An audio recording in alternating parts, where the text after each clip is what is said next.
नमः ॐ विष्णुपादाय कृष्णप्रेष्ठाय भूतले श्रीमदे भक्तिवेदान्त स्वामिन् इति नामिने। नमस्ते सारस्वते देवे गौरवाणी प्रचारिणे निर्विशेषशून्यवादी पाश्चात्यदेशतारिणे। जय श्रीकृष्ण चैतन्य प्रभु नित्यानन्द श्री अद्वैत गदाधर श्रीवासादि गौरभक्तवृन्द।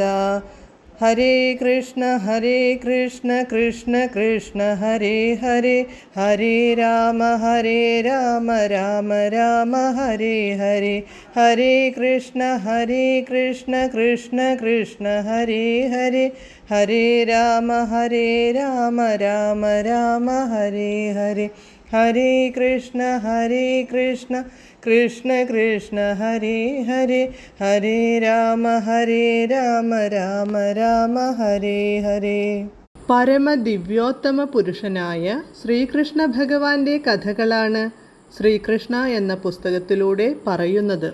ഓം നമോ ഭഗവതേ വാസുദേവായ, ഓം നമോ ഭഗവതേ വാസുദേവായ, ഓം നമോ ഭഗവതേ വാസുദേവായ.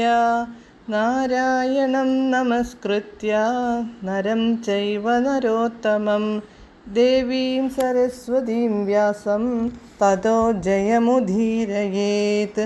നഷ്ടപ്രായേഷു ഭദ്രേഷു നിത്യം ഭാഗവത സേവയാ ഭഗവത്യുത്തമശ്ലോകേ ഭക്തിർഭവതി നഷ്ടികീ. അധ്യായം 73 ശിശുപാല മോക്ഷം, പേജ് നമ്പർ 717. ജരാസന്ധ കഥയുടെ വിശദാംശങ്ങൾ കേട്ട് രാജാ യുധിഷ്ഠിരൻ അത്യന്തം സന്തുഷ്ടനായി.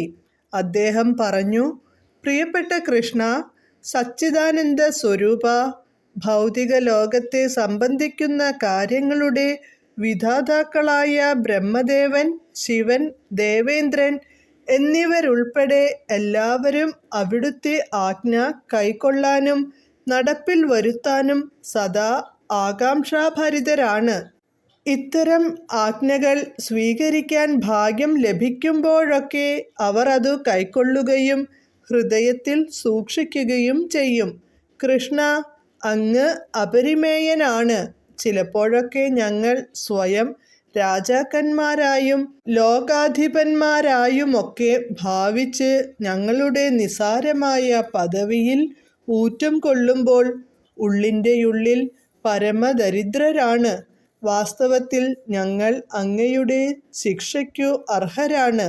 എന്നാൽ ശിക്ഷിക്കുന്നതിനു പകരം അങ്ങ് കാരുണ്യപൂർവം ഞങ്ങളുടെ ആജ്ഞകൾ സ്വീകരിച്ച് അവ വേണ്ട വിധം നടപ്പിൽ വരുത്തുന്നു എന്നതാണ് അദ്ഭുതം. ഒരു സാധാരണ മനുഷ്യൻ്റെ ഭാഗം അഭിനയിക്കാൻ അങ്ങേക്ക് കഴിയുന്നതിൽ മറ്റുള്ളവർ അത്ഭുതപ്പെടുന്നു. എന്നാൽ ഒരു നാടക കലാകാരനെ പോലെയാണ് അങ്ങ് ഇതൊക്കെ ചെയ്യുന്നതെന്നു ഞങ്ങൾക്കറിയാം. ഉദയാസ്തമയങ്ങൾ രണ്ടിലും തൻ്റെ ചൂട് ഒരേ രീതിയിൽ സദാ നിലനിർത്തുന്ന സൂര്യനെപ്പോലെ സമുന്നതമാണ് അവിടുത്തെ യഥാർത്ഥ നില. ഉദയാസ്തമയ സൂര്യൻ്റെ ചൂടിന് ഒരിക്കലും മാറ്റമില്ല. അങ്ങ് സദാ അതീന്ദ്രിയമായ സമാവസ്ഥയിലാണ്. അതിനാൽ ഭൗതിക കാര്യങ്ങളിൽ ഏതവസ്ഥയിലും അങ്ങ് സന്തുഷ്ടനോ ആകുലനോ അല്ല. അങ്ങ് പരബ്രഹ്മമാണ്, പരമപുരുഷനാണ്. അങ്ങയ്ക്കു ബന്ധുക്കളില്ല. പ്രിയപ്പെട്ട മാധവ, ആർക്കും ഒരിക്കലും അങ്ങയെ പരാജയപ്പെടുത്താനാവില്ല. ഞാൻ, നീ, എൻ്റേത്, നിൻ്റേത് എന്നീ ഭൗതികമായ ഭേദചിന്തകളുടെ അഭാവം അങ്ങിൽ പ്രകടമാണ്. ഇത്തരം ഭേദചിന്തകൾ എല്ലാവരുടെയും ജീവിതത്തിൽ, മൃഗങ്ങളിൽ പോലും ദൃശ്യമാണ്.